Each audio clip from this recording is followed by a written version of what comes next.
Hello friends, మనమైతే ఈరోజు ఇది సద్దలండి. ఈ సద్దలతో మనం ఈరోజు సద్దల సలిబిండి చేయబోతున్నాం. సద్దలతో సలిబిండి అయినా చేసుకోవచ్చు, సద్ద రొట్టె అయినా చేసుకోవచ్చు, సద్ద వడలైనా చేసుకోవచ్చు. అదేవిధంగా సద్ద పిండితో సంగటి కూడా చేసుకోవచ్చు అండి. సద్దలు అనేవి చాలా హెల్తీ ఫుడ్. నేనైతే ఈరోజు సద్దలు శనగగింజలు బెల్లం వేసి బాగా పాకం వచ్చేటట్లు చేసి సద్ద సలిబిండి తయారు చేయబోతున్నాను.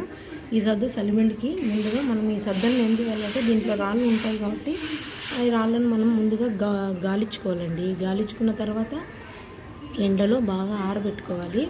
ఆరబెట్టుకున్న తర్వాత మనకు సద్దల సలిబిండికి ఏ విధంగా ఉండాలంటే సద్ద పిండి అనేది గరుకుగా ఉండాలి. కొంచెం పిండి మిషన్లో వేసినట్లయితే చాలా మెత్తగా కొట్టేస్తారండి. అలా లేకుండా మనం మిక్సీలో అయితే బరగ్గా పట్టుకున్నామంటే చాలా బాగా తినడానికి రుచిగా ఉంటాయి. అలా పట్టుకోవాలి.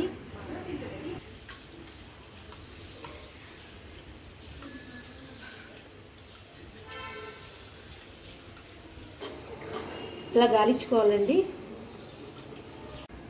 ఇవి గాలిచ్చిన సద్దలండి.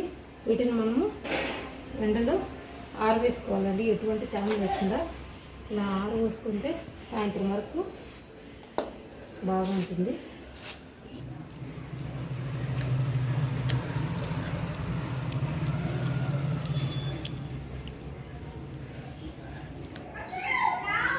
ఇలా తెల్ల గుడ్డ పైన ఆరబెట్టుకోవాలండి. ఎటువంటి తడి ఏం లేకుండా ఆరబెట్టుకోవాలి. ఒక రోజంతా ఆరబెట్టుకున్నా చాలా బాగుంటుంది. పిండి అనేది ఎప్పటికీ చెడిపోకుండా నిల్వ ఉంటుందండి ఇలా ఎక్కువసేపు ఆరబెట్టుకుంటే.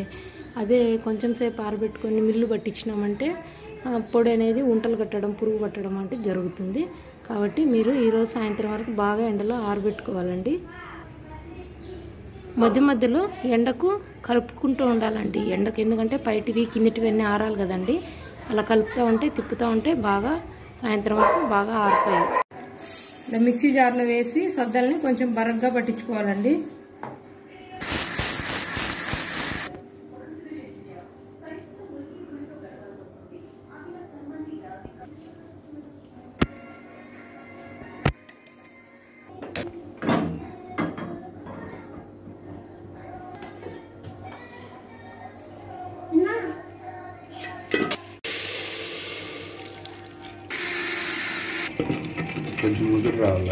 ఈ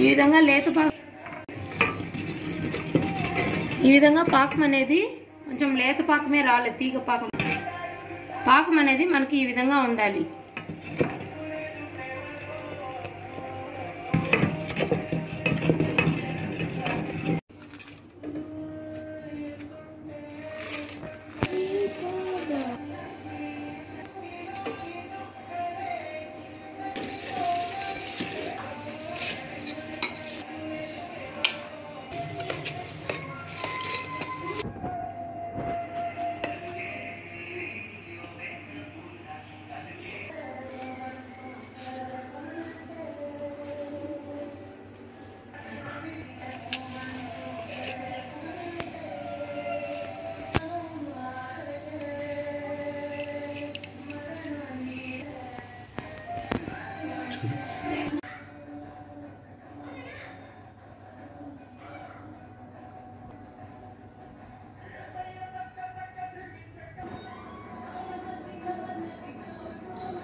ఈ వీడియో మీకు నచ్చినట్లయితే please like and share and subscribe please.